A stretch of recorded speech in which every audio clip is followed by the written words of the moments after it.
All right, so today we're talking about Psalm 136. This is our only psalm for today. So this will be short, as short as I can make it. So yeah, let's get into it. I'm going to read this psalm from the ESV. Bless you. Bless you. Sorry, y'all, that's my son. All right, Psalm 136 ESV. Give thanks to the Lord, for he is good, for his steadfast love endures forever. Give thanks to the God of gods, for his steadfast love endures forever. Give thanks to the Lord of lords, for his steadfast love endures forever. To him who alone does great wonders, for his steadfast love endures forever. To him who by understanding made the heavens, for his steadfast love endures forever. To him who spread out the earth above the waters, for his steadfast love endures forever. To him who made the great lights, for his steadfast love endures forever. The sun to rule over the day, for his steadfast love endures forever. The moon and the stars to rule over the night, for his steadfast love endures forever. To him who struck down the firstborn of Egypt, for his steadfast love endures forever, and brought Israel out from among them, for his steadfast love endures forever. With a strong hand and an outstretched arm, for his love endures forever. To him who divided the Red Sea in two, for his steadfast love endures forever, and made Israel pass through the midst of it, for his steadfast love endures forever. But overthrew Pharaoh and his host in the Red Sea, for his steadfast love endures forever. To him who led his people through the wilderness, for his steadfast love endures forever. To him who struck down great kings, for his steadfast love endures forever, and killed mighty kings, for his steadfast love endures forever. Sihon, king of the Amorites, for his steadfast love endures forever. And Og, king of Bashan, for his steadfast love endures forever. And gave their land as a heritage, for his steadfast love endures forever. A heritage to Israel, his servant, for his steadfast love endures forever. It is he who remembered us in our low estate, for his steadfast love endures forever, and rescued us from our foes, for his steadfast love endures forever. He who gives food to all flesh, for his steadfast love endures forever. Give thanks to the God of heaven, for his steadfast love endures forever. All right, this is a beautiful song, just like we read it now.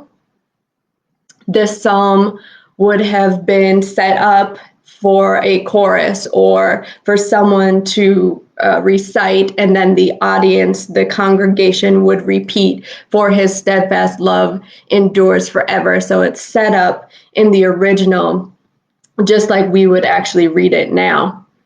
And it's beautiful. This is actually called the Great Hallel. We read the Hallels. It is typically a psalm that's recited during the Jewish festival Passover, and this one's considered the Great Hallel. One of those reasons is because this psalm has 26 verses, and 26 is a very prominent number in the Jewish tradition because the letters that make God's name in the Hebrew, which is Yahweh, but it's only 4 letters because the Hebrew doesn't have vowels. The sum of those letters, in English it would be YHWH, in the Hebrew is actually 26. So when you go to the Hebrew, each letter has a number. And when you combine those letters to make a word, then the number that it produces, the sum of those numbers can often be significant. And here it is majorly significant because the number 26 is the sum of the numbers corresponding to the letters for Yahweh. All right, so this has very important, what do I want to say? It's very significant in the Jewish culture. All right, so let's get into this. Another reason this makes it important in the Jewish culture is because this actually follows the sequence of the Pentateuch, which is the first 5 books of the Bible, right? Genesis, Exodus, Leviticus, Numbers, and Deuteronomy. So this psalm actually follows the sequence, and it goes directly in order of the events that happen, starting at creation all the way through the wilderness, all the way through defeating kings and taking over the land. So this is actually a story made into a song, and it was made this way most likely so people can memorize it, right? If you memorize the creation story, if you memorize what happened, how the sequence of events went when the people were delivered from Pharaoh, everything lines up. So someone at this time would have known exactly what was coming next, would have been able to recite it. And again, we have this chorus that everyone would have known what to say. So most likely everyone would have known this type of psalm at the time. All right. So let's get started here. I'm just going to break it down a little bit into the order so you get where it's going. And it can get kind of confusing because the repetitive words kind of break it up. But if you just take the first half of the refrain, then it becomes the story. So verses 4 through 9 obviously are referencing the creation. We find all of these verses in Genesis 1 and 2. Then verses 10 through 12 are talking about the Exodus. And of course, we find that in the book of Exodus. Here it is found in chapters 1 through 13. Verses 13 through 15 then talk about the events at the Red Sea. We can refer to this in Exodus 14 and 15. And then verse 16 refers to the wilderness. You can find that in Numbers. Verses 17 through 20 are about Sihon and Og. This is found in Numbers 21.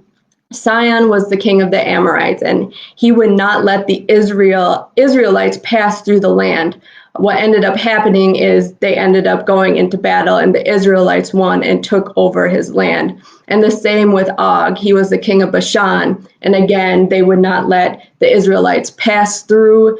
They decided to attack, and again, the Israelites won, and they inhabited both the lands from the Amorites and from Bashan. Okay, and then that brings us to verses 21 through 22, which describes these lands that were given to the Israelites.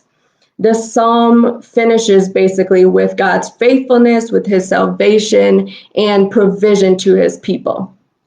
So my revelation for this is found in the refrain, his steadfast love endures forever. And if you have been keeping up with my videos, I've talked about this Hebrew word more than a couple of times because it comes up so often, and that is the Hebrew word hesed, which means God's all-encompassing love, right? That it's not just love that is a feeling. It's this all-encompassing love that includes his salvation. It includes his care, his provision. It includes his righteousness and his holiness and how he corrects his children and disciplines, right? It's the love of a father, but it's also the love of a protector, of a deliverer. So this word in the Hebrew has so much more meaning than love in our language, right? We tend to be kind of one-sided when we think of God's love. But if you go to the Hebrew, it means so much more. And I think that the repetition here in the different verses referring to different situations shows the different types of the different ways that God shows his love. Okay. So in every example, I'm going to go back through here. We have a different way God loves. So first we start out with God loves his creation, right? And how does he love his creation? Well, first and foremost, he formed creation. We see his love by the way nature is taken care of, by the way he provides the sun and the rain, the way he organized how the earth was set in regards to the sun, right? If the earth were any closer to the sun, it would be too hot. If the earth were any further away from the sun, it would be too cold. Right? And then we start talking about gravity and how everything works. You know, when you think of nature, it can get overwhelming, but you also get to see how God's perfect design made it so that we can live here on earth. Right? He put the waters in their place. He put the land in its place, but he allowed the waters to come inland so that the water could provide for the things that would grow and provide sustenance to all of his creation. So we have his love, his steadfast love, this hesed, as a creator, as a father of someone, right, who provides. And then in the second part, we have this who struck down the firstborn of Egypt. And we have this section about his protection, about his deliverance. So here we see this love not only as a father, but also as a strong God who is always for his people. It is a love in essence that's the same as him being creator, but it's also different. And that we see the kind of the vengeance side of God's love, that he's for righteousness and he's against unrighteousness. And that's a completely different type of love. Okay. We have the same in striking down kings, but to me, I see this as a love that guides.